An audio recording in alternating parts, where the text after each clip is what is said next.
सावन का पहला सोमवार आज उज्जैन महाकालेश्वर मंदिर में हुई भस्म आरती। प्री बुकिंग के आधार पर श्रद्धालुओं ने किए दर्शन।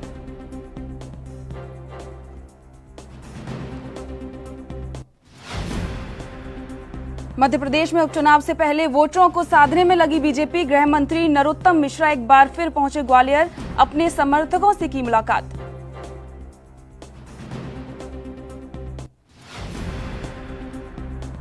डॉक्टर श्यामा प्रसाद मुखर्जी की जयंती आज। मध्य प्रदेश के मंत्री तुलसी सिलावट ने इंदौर में डॉक्टर मुखर्जी की प्रतिमा पर किया माल्यार्पण। बीजेपी के अन्य नेता भी साथ रहे मौजूद। छत्तीसगढ़ का बिलासपुर सिविल लाइंस थाना सील। दुष्कर्म के आरोप में गिरफ्तार युवक के कोरोना पॉजिटिव मिलने के बाद लिया फैसला।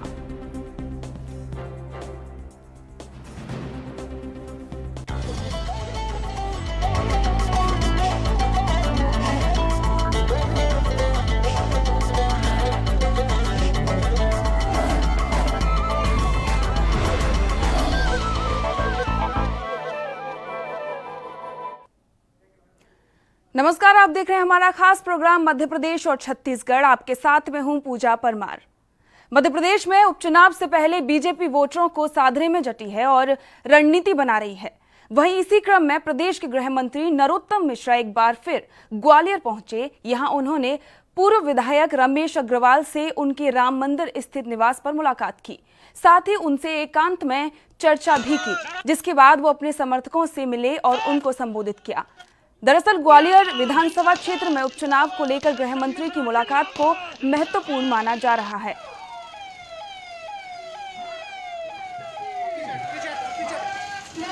इसलिए बेटियों से, बहुओं से, भाभी से, सबसे मिलने आया। बहुत अच्छा लगा मन का, और आप सबके इस बहाने उन्होंने दर्शन करा दिए, ये और ज्यादा अच्छा लगा मेरे को कि आप सबका प्रेम मिला। मैं उन्हें आश्वस्त भी करने आया हूं और उनके माध्यम से सभी कार्यकर्ताओं को भी आश्वस्त करता हूं कि मेरे लायक कभी भी कोई भी काम हो, दिन और रात मत देखना, 24 घंटे, आठों पहर, रात और दिन मेरे दरवाजे आपके लिए खुले रहेंगे। बहुत शुभकामनाएं और धन्यवाद। आज जनसंघ के संस्थापक डॉक्टर श्यामा प्रसाद मुखर्जी की जयंती है। पूरे प्रदेश में बीजेपी के नेता कार्यकर्ता उन्हें याद कर रहे हैं और उन्हें श्रद्धा सुमन अर्पित कर रहे हैं। वहीं मध्य प्रदेश के इंदौर में भी बीजेपी नेताओं ने उन्हें याद किया। शिवराज सरकार में मंत्री तुलसी सिलावट ने डॉक्टर मुखर्जी की विजयनगर चौराहे पर स्थित प्रतिमा पर माल्यार्पण कर उन्हें याद किया। इस दौरान उनके साथ बीजेपी के वरिष्ठ नेता कृष्ण मुरारी मोघे और नगर अध्यक्ष गौरव रणदिवे भी मौजूद रहे। को बधाई देते हैं। आज का दिन देश के लिए, राष्ट्र की एकता और अखंडता के लिए, देश की एकता के लिए डॉक्टर श्यामा प्रसाद मुखर्जी की जयंती है। जहाँ त्याग की बात होती है, बलिदान की बात होती है, समर्पण की बात होती है, संकल्प की बात होती है, तो देश में सबसे ऊपर नाम डॉक्टर श्यामा प्रसाद मुखर्जी का आता है।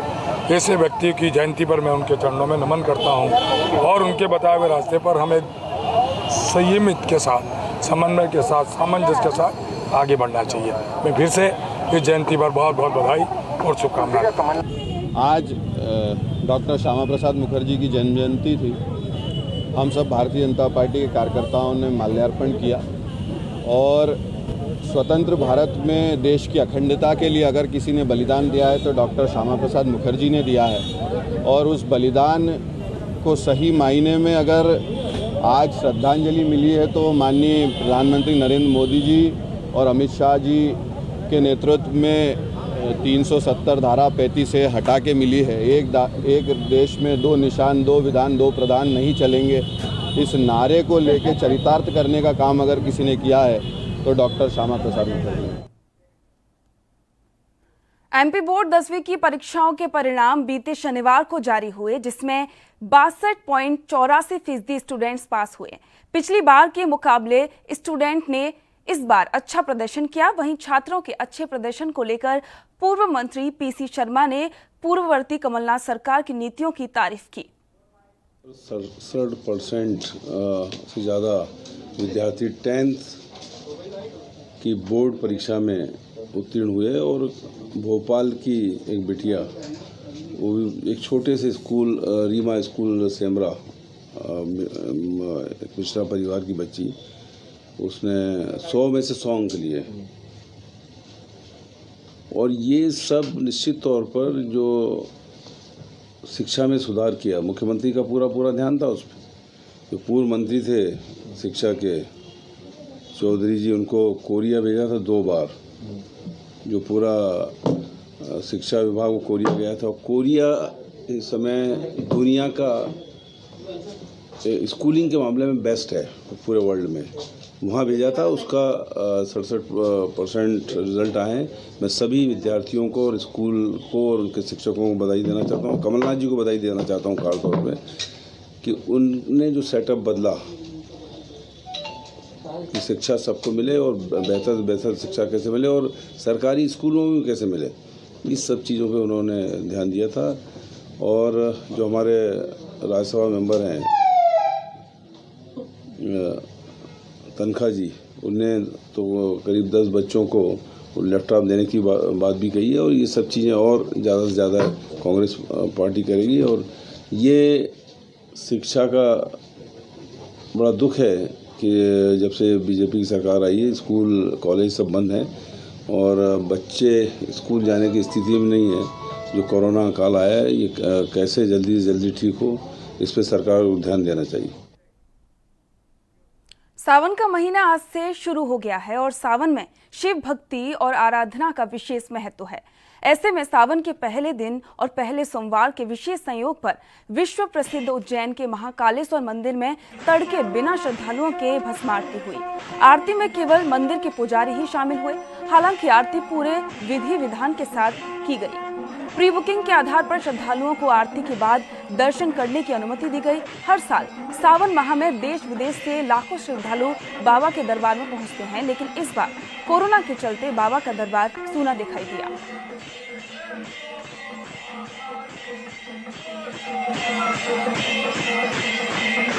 परमपिता भगवान श्री महाकालेश्वर का श्रावण महीना जो होता है वो अति उत्तम माना गया है। और आज श्रावण महीने का पहला दिन है और संयोग से आज सोमवार के दिन से श्रावण मास की जो है शुरुआत हुई है। इस हिसाब से आज का महत्व बहुत अधिक बढ़ जाता है। पूरे श्रावण में 5 सोमवार आएंगे, ऐसा भी बहुत कम होता है। तो आज जो है बाबा महाकालेश्वर की महाआरती श्रृंगार पूजन किया गया।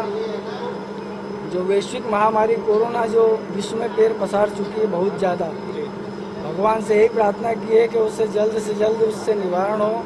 समस्त जन कल्याण के लिए बाबा का आज अभिषेक पूजन आरती महा कल्याण के लिए, भगवान जनता के कल्याण के लिए भगवान का जो है अभिषेक पूजन अर्चन आरती की। अब इस बार क्या है, विचित्र संयोग बने हैं कि कोरोना के कारण ये आज पूरा मंदिर खाली पड़ा हुआ है।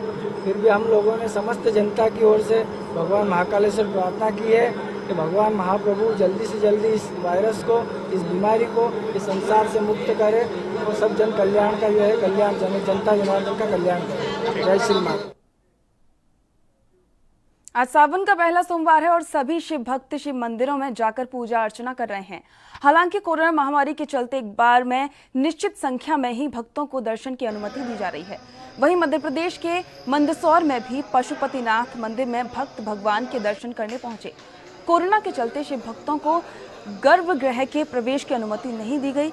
वहीं हर साल शहर में निकलने वाली भगवान की शाही सवारी भी मंदिर परिसर में ही निकाली जाएगी, जिसमें केवल 50 लोग ही शामिल हो पाएंगे।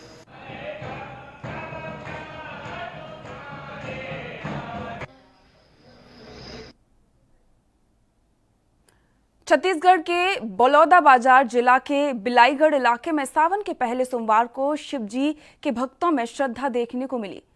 सलीहा घाट के महानदी में पहुंचकर कांवड़ियों ने गंगा जल लिया और शिवजी का पूजा अर्चना कर जलाभिषेक किया।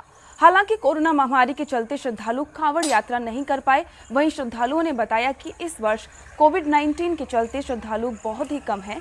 इस स्थल पर जलाभिषेक करने क्षेत्र के श्रद्धालु भारी संख्या में पहुंचते हैं। वहीं श्रद्धालुओं ने आगे कहा कि बाबा भोलेनाथ से कामना की है कि पूरे विश्व में कोरोना महामारी खत्म हो जाए और कोरोना जैसी महामारी से भारत मुक्त हो जाए।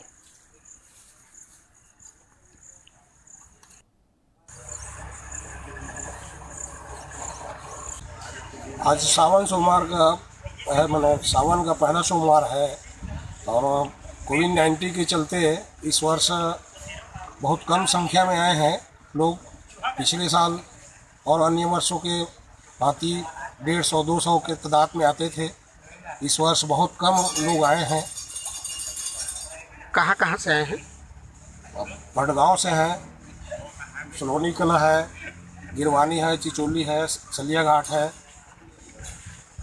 क्या लगता है आपको इस बार जो है कोविड-19 को देखते हुए यहाँ जो पूजा अर्चना की जा रही है, सोशल डिस्टेंसिंग का भी पालन किया जा रहा है क्या? हाँ, सोशल डिस्टेंसिंग का पालन किया जाता है कोविड-19 के चलते। आस्था को लेकर के क्या संदेश देना चाहेंगे? आस्था को लेकर यही संदेश है कि जो विश्व में कोरोना वायरस फैला है वो जल्द से जल्द समाप्त हो जाए और हर इंसान सुखी समृद्ध रहे, सबको सुख शांति दे। क्या आप यहाँ जो आते हैं हमेशा आते हैं या पहले बार आए हैं आप? नहीं, मैं कम से कम 30-35 साल से लगातार आ रहा हूँ। क्या नाम है आपका? राजीव लोचन साहू। मध्य प्रदेश में मंत्रिमंडल के विस्तार के बाद अब विभागों का बंटवारा किया जाना है। वहीं विभागों को लेकर बीजेपी में खींचतान की खबरें सामने आ रही हैं। इस पर प्रदेश के गृह मंत्री नरोत्तम मिश्रा ने कहा कि बीजेपी में कोई खींचतान नहीं है। साथ ही उन्होंने विभागों के बंटवारे से पहले सीएम शिवराज के दिल्ली जाने पर कहा कि बीजेपी में चर्चा कर निर्णय लेने की परंपरा रही है और चर्चा करने के बाद विभागों पर निर्णय लिया जाएगा। साथ ही उन्होंने पूर्व मंत्री गोविंद सिंह के सिंधिया समर्थकों को राजस्व विभाग न दिए जाने वाले बयान पर भी अपनी प्रतिक्रिया दी।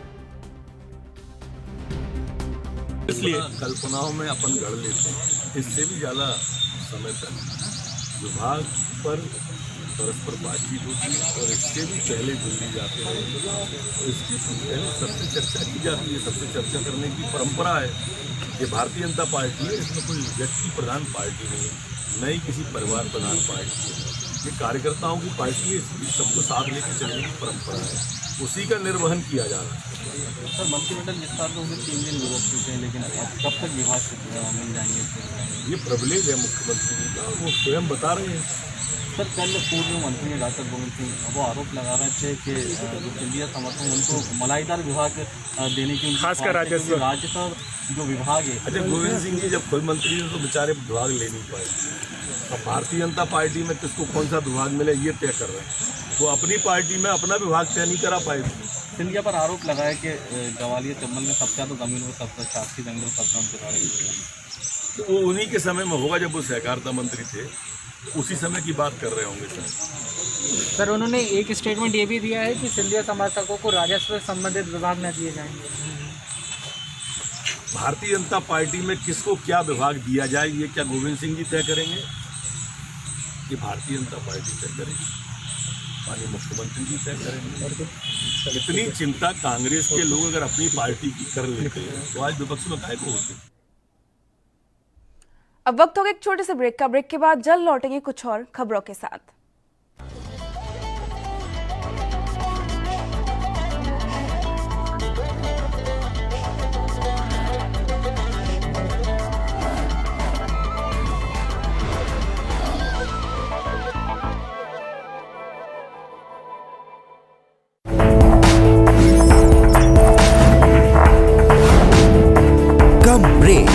और ज्यादा खबरों के साथ देखिए ANP news in channel number पर।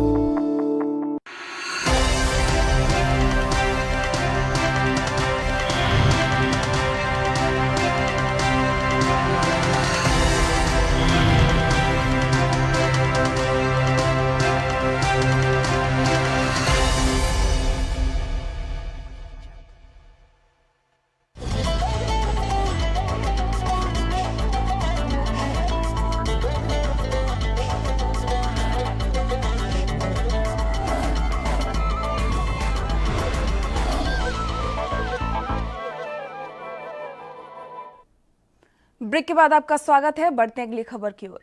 पिछले दिनों भोपाल में आयोजित भारतीय जनता पार्टी के एक कार्यक्रम में ज्योतिरादित्य सिंधिया मंच के सामने अगली पंक्ति में बैठे बीजेपी के वरिष्ठ नेता कृष्ण मुरारी मोघे को हाथ पकड़कर मंच पर ले गए। यही नहीं, उन्होंने मंच से कहा कि मोघे मेरे आदरणीय हैं और इनमें सिंधिया परिवार का 3 पीढ़ियों का संबंध है। सिंधिया के इस बयान की राजनीतिक गलियारों में काफी चर्चा रही। वहीं अब सिंधिया के बयान पर बीजेपी नेता कृष्ण मुरारी मोघे ने प्रतिक्रिया दी है। क्या कुछ कहा उन्होंने, चलिए सुनते हैं। 3 पीढ़ियों का मतलब ऐसा कि जो राजमाता जी थी उनसे मेरे बहुत संबंध थे और राजमाता जी केवल राजनीतिक नहीं, धार्मिक सामाजिक ये भाव बहुत था और इसलिए उन सारी गतिविधियों में हमेशा उनसे चर्चा होती रहती थी। तो राजमाता जी से संबंध रहा। तो माधवराव जी जो पहली बार 71 में गुना से लोकसभा का चुनाव लड़े, तो मैं उन दिनों गुना में ही जिला प्रचारक था। वो विदेश से पढ़ के आए थे और मैं समझता हूँ कि 1 आध वर्ष के बाद में ही वो चुनाव का अवसर आ गया और उस चुनाव में सारी व्यवस्थाएं देखने का काफ़ी कुछ काम मैंने किया और तब से मेरे उनको बहुत संबंध थे। और अब ज्योतिरादित्य जी हैं, इसलिए ये तीसरी पीढ़ी हो गई, तो हमारे पारिवारिक संबंध रहे हैं और वो आज तक निभाते हैं और हम भी उस बात को मानते हैं। मध्य प्रदेश माध्यमिक शिक्षा मंडल की 10वीं की परीक्षा का रिजल्ट घोषित हो गया है। वहीं मंदसौर जिले के गरोड तहसील के छोटे से गांव बर्डिया अमरा के रहने वाले हरिओम पाटीदार ने मध्य प्रदेश बोर्ड की 10वीं की परीक्षाओं में 300 में से 300 अंक लाकर प्रदेश में पहला स्थान हासिल किया है। हरिओम पाटीदार प्रदेश के उन 15 बच्चों में से एक हैं जिन्होंने 10वीं बोर्ड की परीक्षाओं में टॉप किया है। Hariom Patidar smart international school के छात्र हैं। आज उनके इस कामयाबी पर बधाई देने वालों का तांता लगा हुआ है। वहीं हरिओम पाटीदार और उसके परिजन भी इस प्रदर्शन से काफी खुश हैं। हरिओम पाटीदार ने 300 में से 300 अंक लाकर प्रदेश में जिले और अपने गांव का नाम रोशन किया है।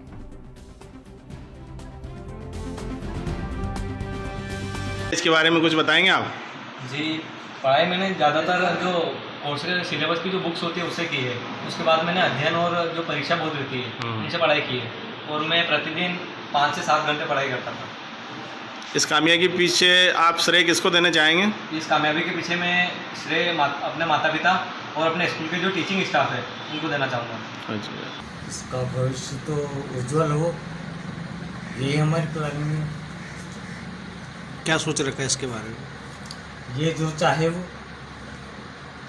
कैसा लग रहा है आज आपको, आपका बच्चा फर्स्ट आया तो? बहुत बड़ी खुशी। सार्वजनिक जगहों पर खुलेआम शराब का सेवन करते यदि कोई आम आदमी पाया जाता है तो पुलिस ऐसे व्यक्तियों को ले जाकर हवालात तक में बंद कर देती है। वहीं जब नियमों का पालन करने वाले पुलिसकर्मी जिस पर कानून व्यवस्था का दारोमदार है वही ऐसे कृत्य करे तो सवाल उठना लाजमी है। ऐसे ही एक मामला मध्य प्रदेश के मंदसौर में सामने आया है, जहां एक पुलिसकर्मी शराब के नशे में सड़क पर पड़ा दिखाई। छत्तीसगढ़ के बिलासपुर के सिविल लाइंस थाने में दुष्कर्म के आरोप में 3 दिन पहले गिरफ्तार किए गए आरोपी के जांच में कोरोना पॉजिटिव मिलते ही हड़कंप मच गया। गिरफ्तार आरोपी की कोरोना रिपोर्ट पॉजिटिव आई है। थाना परिसर को खाली कराया गया है और आरोपी के संपर्क में आए पुलिसकर्मियों और अधिकारियों की जाँच की जा रही है। कोरोना पॉजिटिव आरोपी कर्नाटका के मैसूर का रहने वाला है। वह सिविल लाइन थाना इलाके में दुष्कर्म के आरोप में वांछित था। आरोपी को पुलिस 4 जुलाई को गिरफ्तार कर थाने लाई थी और 1 जुलाई को उसकी कोरोना की जांच के लिए सैंपलिंग करवाई थी। थानाधिकारी सरेंद्र स्वर्णकार ने बताया कि उसके संपर्क में आए एक अधिकारी और 3 कांस्टेबल सहित अन्य कर्मचारियों की जांच कराई जाएगी।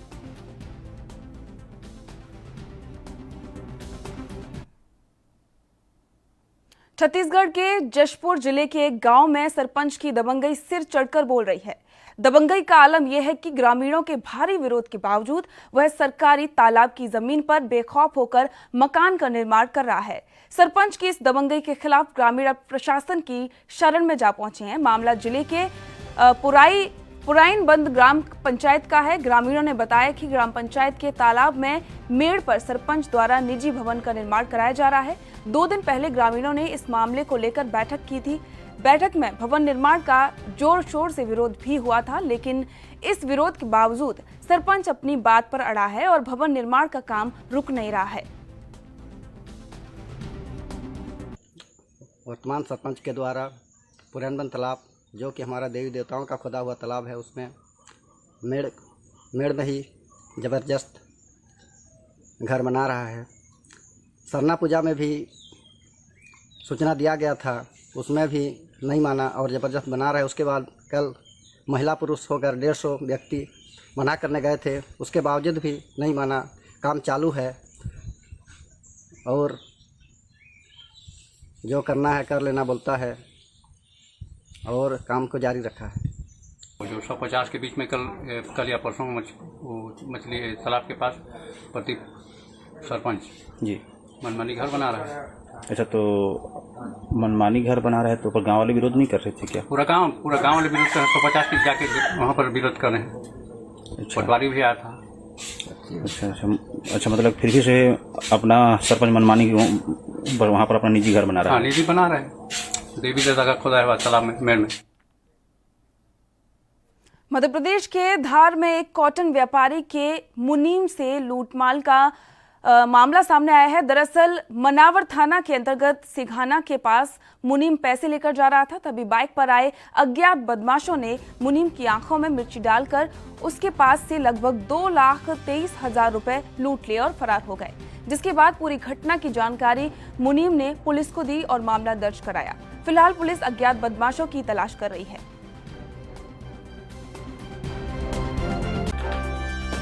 कल वसीम और उसका साथी आमिर दोनों बड़वानी से गंधवानी जा रहे थे, जो सिंगाना क्षेत्र में भैसावद रोड के पास इनके साथ वारदात हुई है, जिसमें इनके पास से नकदी ये पैसे लेकर जा रहे थे। 2,23,000 रुपये के लगभग राशि थी, जो अज्ञात बदमाशों के द्वारा उनसे छीन ली गई, जिस पे रिपोर्ट दर्ज कर पुलिस उसमें संदिग्ध बदमाशों की सर्चिंग कर रही है। बड़वानी से व्यापारी का पेमेंट लेके गंधवानी जा रहा था। सिंगाना और गंधवानी के बीच में मेरे साथ लूट हुई और मैं बाइक से था और 2 चालक बाइक वाला आए, मेरी आंख में मिर्ची डाली, 2,23,000 रुपये लूट ले गए और फरार हो गए। जिसकी शिकायत मैंने सिंगाना चौकी पर करी, FIR दर्ज। मध्य प्रदेश के नरसिंहपुर में तेंदुखेड़ा के पास ककरा घाट नर्मदा तट पर लंबे समय से रेत का अवैध उत्खनन चल रहा है। ककरा घाट के साथ साथ टेकापार, इमलिया, कटेली सहित अनेक ग्रामीण क्षेत्रों की नदियों से व्यापक स्तर पर रेत का अवैध खनन किया जा रहा है। ककरा घाट पुल के समीप बड़े बड़े गड्ढे किए जा रहे हैं।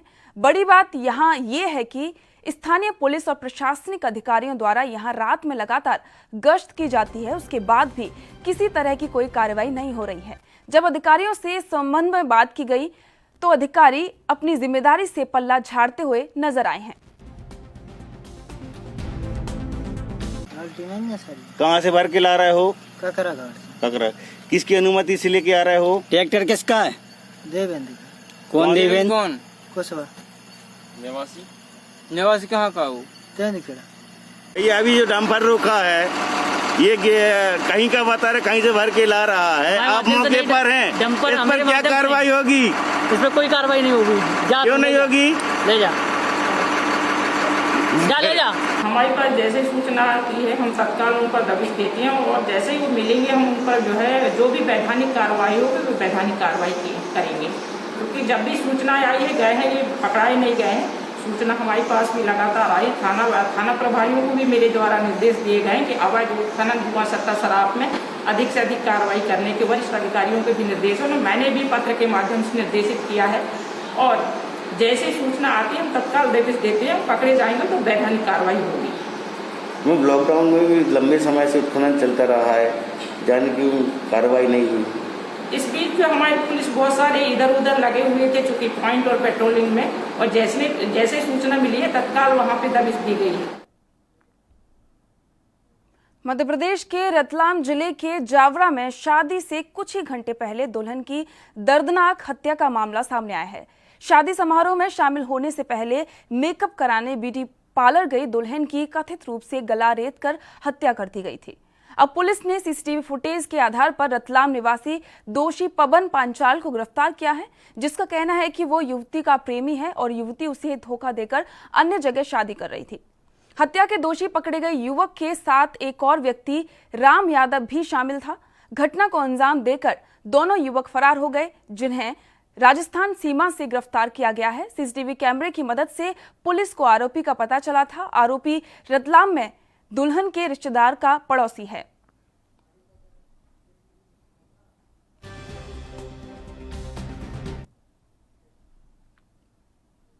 बीते दिन चिरीमिरी में हर वर्ष की भांति इस वर्ष भी साईं बाबा के पालकी यात्रा का विशेष आयोजन किया गया। यात्रा को साईं दरबार हल्दीवाड़ी चिरमिरी के माध्यम आयोजित किया गया, जिसमें चिरमिरी के समस्त गणमान्य नागरिक और अन्य जनता उपस्थित रही। गुरु पूर्णिमा के विशेष अवसर पर जेपी तिवारी ने बताया कि मंदिर में विगत 3 वर्षों से हर वर्ष गुरु पूर्णिमा के अवसर पर श्री साईं बाबा की पालकी का आयोजन समिति ने करवाया, जिससे जो श्रद्धालु शिरडी नहीं जा पाए उन भक्तों ने गुरु पूर्णिमा के अवसर पर बाबा के दर्शन किए। मैं जेपी तिवारी चिरमिरी से हूँ। आज गुरु पूर्णिमा के अवसर पर यात्रा जो निकाला जाए तो मूल उद्देश्य बताएं। गुरु पूर्णिमा का मूल्य मंत्र होता है कि आज गुरु की आराधना की जाती है। पुराणों में संस्कृत में लिखा है, गुरु ब्रह्मा गुरु विष्णु गुरुदेव महेश्वरा गुरु साक्षात परम ब्रह्मा तस्मै श्री गुरुवे नमः। माना गया है कि गुरु की तुलना भगवान राम विष्णु से ब्रह्मा से की गई है, इसलिए आज विशेष रूप से गुरु की पूजा की जाती है। समाज को कुछ संदेश देना चाहेंगे? मैं बाबा साहिब से प्रार्थना करूंगा कि आज जो विश्व में जितने संकट चल रही है उसको जल्द निजात दिलाए, हमारे वार्ड में सुख शांति रहे, और जो भी भक्तगण शिरडी नहीं जा पाते हैं, बाबा के आशीर्वाद से हम सभी के। इस बुलेटिन में फिलहाल इतना ही। देश दुनिया की तमाम खबरों को जानने के लिए देखते रहिए ANB न्यूज़। नमस्कार।